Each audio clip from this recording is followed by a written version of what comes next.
name is Daniel Sussman. I'm the project director for Disney Fantasia. So for those who aren't familiar with Fantasia, just give us a summary of what this is all about.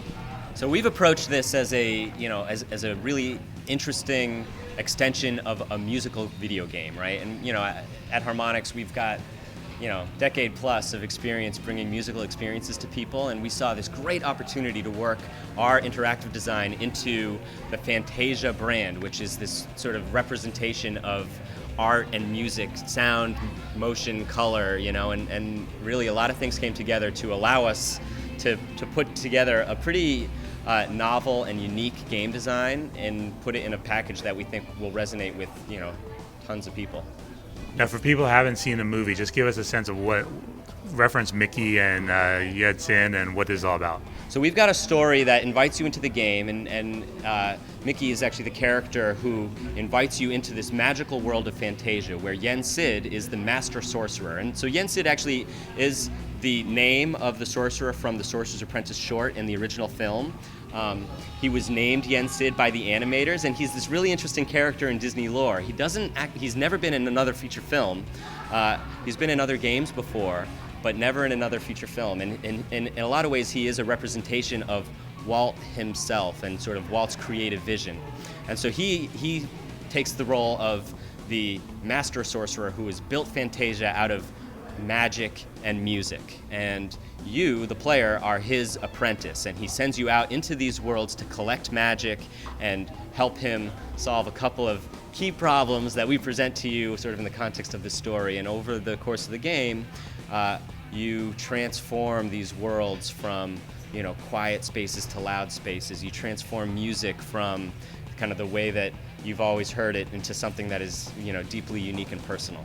Can you talk about the two worlds that you're actually showing here and just talk a little about what the experience is like? Sure. So, one of the calling cards of Fantasia is the sort of breadth in terms of art style and content, and we've used that as our inspiration as we've thought about our sort of narrative design and world design. So the two worlds that we have here represent a small slice of the overall spectrum that we intend to have in the game. We're showing an underwater world that we're calling the Shoal, and this is a world that starts sort of murky and still, and then as you play, as you bring musical energy out from Bohemian Rhapsody, as you bring musical energy out from Some Nights by Fun, the world starts to kind of populate with characters and color and turn into almost a carnival of color and sound. And so that's on one side of the spectrum. On the other side, we have a defunct newspaper press that we're actually calling the Press.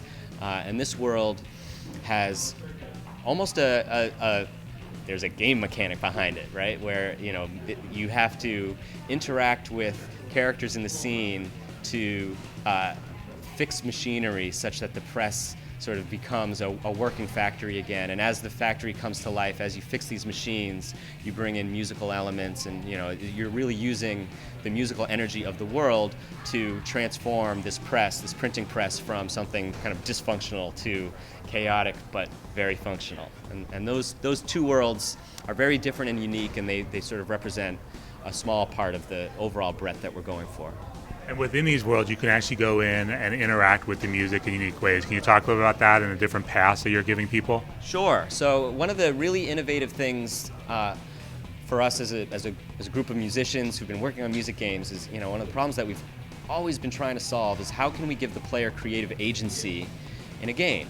And you think about the Rock Band experience or the Dance Central experience, or even going back to Frequency and Amplitude, it's like you're playing music written by other people, and you feel very connected, you feel engaged, and and actually the magical moments come when you feel like what's coming out of the speakers is something that you're playing. I am playing that guitar solo, I am playing that drum beat, but in fact you're not. You're doing the things that we sort of tell you to do, and that simulation is it's part of the magic of the game design. And what we're trying to do with Fantasia is really put you in the place of the driver of all of the feedback that we throw at you, both visually and audibly. So when you're playing Bohemian Rhapsody, the motions that you make, the gestures that you make actually define the music that you hear. And so you're presented with moments for pretty profound choice, where you can take, you know, the song that you're familiar with, and then bring in a heavy metal drum set, or bring in a classical string section, and you know, and over time, over the course of the song, you're transforming a familiar piece of content into something that is yours. And it's a, in my mind, you know, somewhat revolutionary take on music gameplay, you know, and I think the fantasy here is that it's not just that you're playing songs, it's that you are creating music, you know, through your gestures. And I think it's sort of pretty exciting for us as a group of developers, you know, and it's something that, you know, we were working on actually before Disney came to us. You know, I was actually heading up a small team of developers working on music motion, right? You move and you're controlling a, you know, modular synthesizer through your gestures. And when Disney came to us with the idea of Fantasia, it was one of these moments of great synergy where we saw an opportunity to pull a lot of sort of the evolutionary designs that we were thinking of in terms of how to sort of present players with new experiences in the context of music games, and actually, like, you know, put it together into a platform that, you know, might resonate with tons of people. Fantasia allows us to do some pretty out there things, and that's really exciting.